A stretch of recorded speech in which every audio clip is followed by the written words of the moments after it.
السلام علیکم ورحمۃ اللہ وبرکاتہ۔ بسم اللہ والصلاة والسلام علی رسول اللہ صلی اللہ علیہ وسلم۔ رب اشرح لی صدری ویسر لی امری واحلل عقدۃ من لسانی یفقہوا قولی۔ سورہ آل عمران کی آیات 185 اور 186 لیے دورہ قرآن کے اس پروگرام میں آپ کی خدمت میں حاضر ہیں۔ ارشاد باری تعالیٰ ہے، اعوذ باللہ من الشیطان الرجیم، بسم اللہ الرحمن الرحیم، کل نفس ذائقۃ الموت وإنما توفون أجورهم يوم القيامة فمن زحزح عن النار وأدخل الجنة فقد فاز وما الحياة الدنيا إلا متاع الغرور۔ صدق اللہ العظیم۔ ہر ذی روح کو مرنا ہے۔ کل نفس ذائقۃ الموت۔ ذائقۃ الموت ذوقن کا مصدر ہے، ذوقن اس کا مصدر ہے جس کے معنی ہے کسی شے کا چکھنا۔ اسی سے ذوقن اور ذائقہ ہے، جو قوت ذائقہ کو کہتے ہیں، ذوق طبیعت کو بھی کہتے ہیں۔ معنی اس طرح ہوں گے، ہر جاندار موت کا مزہ چکھنے والا ہے۔ فمن زحزح عن النار، زحزحتن اس کا مصدر ہے، معنی ہے پس جو آگ سے دور کیا گیا، ہٹا دیا گیا، بچا لیا گیا۔ متاع الغرور لفظ جو ہے اس کا غرور مصدر ہے، اس کا مادہ غرہ ہے، جس کے معنی ہوتے ہیں دھوکہ دینا، دھوکہ دینے والا، جھوٹی امید دلانے والا۔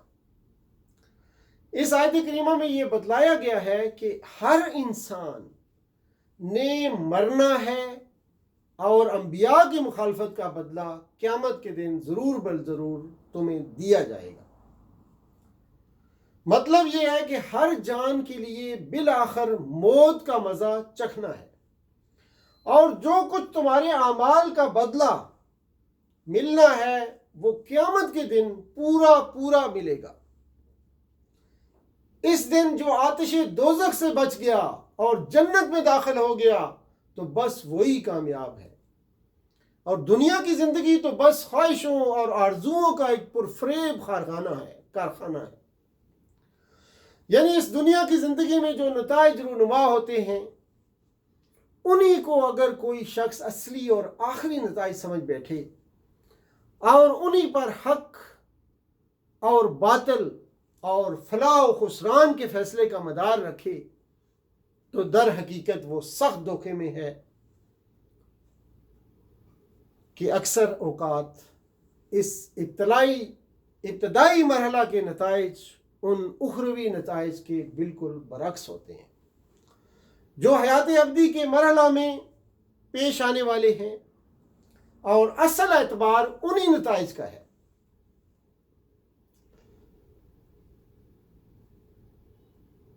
لفظ استعمال ہوا ہے لا تبلون، بلاؤن اس کا مصدر ہے جس کے معنی ہیں امتحان اور آزمائش۔ معنی اس طرح ہوں گے یقیناً تم ضرور آزمائے جاؤ گے۔ اذن کثیرہ، اذن اذیت کو کہتے ہیں، ہر وہ چیز جو کسی جاندار کو ضرر پہنچے، خواہ وہ روحانی ہو یا جسمانی، اسے اذن کہا جاتا ہے۔ من عزم الامور کا لفظ آیا ہے، عزم اس کا مصدر ہے بمانی معزوم، جس کا عزم کیا گیا ہو، یعنی یہ عزیمت والے امور میں سے ہے۔ یعنی ان کے طعن و تشنیع، ان کے الزامات، ان کے بیہودہ طرز کلام، ان کی جھوٹی نشر و اشاعت کے مقابلے میں بے صبر ہو کر تم ایسی باتوں پر نہ اتر آؤ جو صداقت اور انصاف، وقار اور تہذیب، اخلاق فاضلہ کے خلاف ہے۔ اس آیت میں اللہ تعالیٰ نے مسلمانوں کو صبر و ثابت قدمی کی تعلیم دی ہے، جو ایمان کا لازمی تقاضا ہے۔ مومن اللہ کی جانب سے ضرور آزمایا جاتا ہے، اس کا ایمان اس سے تقاضا کرتا ہے کہ اللہ کی رضا اور جنت کی خاطر بخوشی کڑوے گھونٹ پیتا رہے اور زبان پر کلمہ شکایت نہ لائے۔ سب سے زیادہ آزمائشیں انبیاء پر آئی ہیں، ان کے بعد سب سے اچھے مسلمانوں پر آتی ہیں۔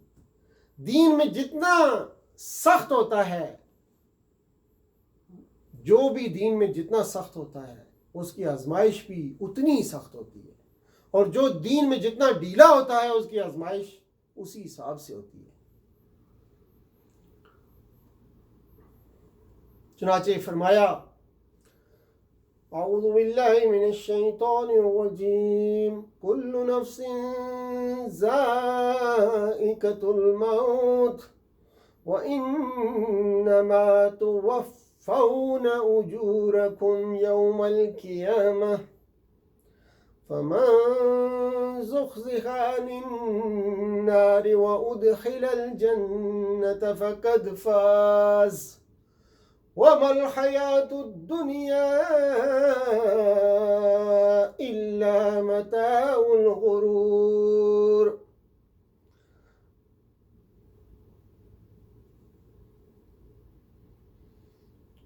لَتُبْلَوُنَّ فِي أَمْوَالِكُمْ وَأَنفُسِكُمْ لَتَسْمَعُنَّ مِنَ الَّذِينَ أُوتُوا الْكِتَابَ مِنْ قَبْلِكُمْ وَمِنَ الَّذِينَ أَشْرَكُوا أَذًى كَثِيرًا وَإِن تَصْبِرُوا وَتَتَّقُوا فَإِنَّ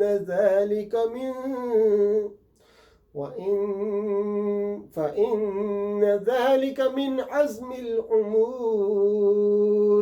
صدق اللہ العظیم وآخر دعوانا ان الحمد للہ رب العالمین وصلی اللہ تعالی علی خیر خلقہ محمد وعلی آلہ واصحابہ اجمعین۔ سبحانک اللہم وبحمدک اشہد ان لا الہ الا انت استغفرک واتوب الیک۔ والسلام علیکم ورحمۃ اللہ وبرکاتہ۔ سورہ آل عمران کی آیات 185 سے 186 کی ترجمانی آپ نے سماعت فرمائی۔